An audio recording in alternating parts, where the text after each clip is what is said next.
দেশ জুড়ে high alert. Jammu কাশ্মীরের ট্যুরিস্ট স্পটে বড় সড়ো হামলা করল জঙ্গিরা। সেখানে ঘুরতে যাওয়া অন্তত 25 জনের মৃত্যু হয়েছে। স্থানীয় সূত্রে সংখ্যাটা 30-এরও বেশি। পর্যটকদের নাম পরিচয় শুনেও নাকি গুলি চালিয়েছিল দুষ্কৃতীরা। ভয়ঙ্কর অভিজ্ঞতা শোনালেন পর্যটকেরা।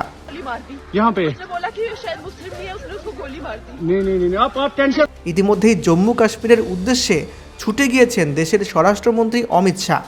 জানা গেল মঙ্গলবার বিকেলে দক্ষিণ কাশ্মীরে পেহেলগাঁওয়ের উপত্যকায় একটের অদূরে পর্যটকেরা আক্রান্ত হন, এমনটাই দাবি করা হচ্ছে জম্মু কাশ্মীর পুলিশের প্রকাশিত কয়েকটি খবরে।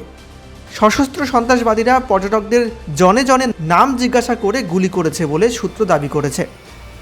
এই অবস্থায় প্রধানমন্ত্রী নরেন্দ্র মোদীর নির্দেশে পহেলগাঁও গিয়েছেন কেন্দ্রীয় স্বরাষ্ট্রমন্ত্রী অমিত শাহ। হামলার ঘটনার পরই সেনা এবং পুলিশ ঘটনাস্থলে পৌঁছায়। জঙ্গিদের খোঁজে ইতিমধ্যেই এলাকাকে ঘিরে তল্লাশি চালানো শুরু হয়েছে বলে সংবাদ সংস্থা জানিয়েছে। এদিকে এই নিয়ে রাষ্ট্রপতি দ্রৌপদী মুর্মু থেকে শুরু করে প্রধানমন্ত্রী মোদী এবং জম্মু কাশ্মীরের মুখ্যমন্ত্রী ঘটনার তীব্র নিন্দা জানিয়েছেন। প্রধানমন্ত্রীর দপ্তর জানিয়েছে দোষীরা কেউ রেহাই পাবে না, যদিও এখনও পর্যন্ত এই জঙ্গি হামলার কোনো দায় নেয়নি কোনো জঙ্গি সংগঠন। आप टेंशन कोई बात नहीं, हम हैं।